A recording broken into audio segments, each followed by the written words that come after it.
নগরের সৌন্দর্য ও ঝুঁকির কথা চিন্তা করে সারা ঢাকায় জঞ্জালের মতো ছড়িয়ে থাকা বিভিন্ন তার মূল সড়ক থেকে সরিয়ে নেওয়ার প্রথম উদ্যোগ নেওয়া হয় 2011 সালে।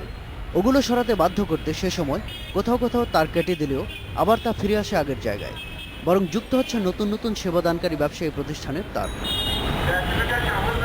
মাটির নিচ দিয়ে নেওয়ার সুযোগ থাকা সত্ত্বেও যারা সুবিধাটি নিচ্ছেন না, তারা বেশিরভাগ ক্ষেত্রে ব্যবহার করছেন বিদ্যুতের খুঁটি, এবং তা অবশ্যই অনুমতি ছাড়াই। এই পরিস্থিতি আর চলতে দিতে চান না বিদ্যুৎ প্রতিমন্ত্রী।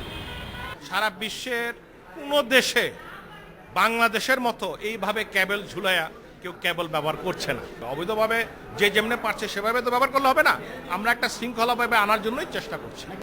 ইন্টারনেট সার্ভিস প্রোভাইডার বা আইএসপি এবং nation wide telecommunication and transmission network বা এনটিটিএন যে প্রতিষ্ঠানের তত্ত্বাবধানে কাজ করে সেটি বাংলাদেশ টেলিকমিউনিকেশন রেগুলেটরি কমিশন বা বিটিআরসি। বিটিআরসির চেয়ারম্যান বললেন পরিপূর্ণ অবকাঠামো না থাকার কথা। ঠিক আছে, তাহলে পিলার ইউজ হবে না, অন্য ব্যবস্থায় চলবে, সেটাও তো সরকারের সিদ্ধান্ত। ওনার উপরে তো আমি কিছু বলতে পারবো না। পিলার যদি ইউজ না হয় তাহলেও আবার বসে ঠিক করতে হবে। তবে মাটির নিচ দিয়ে তার নেয়ার ব্যবস্থা করার দায়িত্ব পাওয়া দুটি প্রতিষ্ঠানের একটি সামিট কমিউনিকেশনস লিমিটেড দাবি করছে কয়েক বছর আগেই তারা ঢাকার মূল সড়ক ও কিছু শাখা সড়কেও অবকাঠামো তৈরি করেছেন। ঢাকা সিটির মেইন রোডগুলো অ্যাবাউট 150 to 60 কিলোমিটার আসে।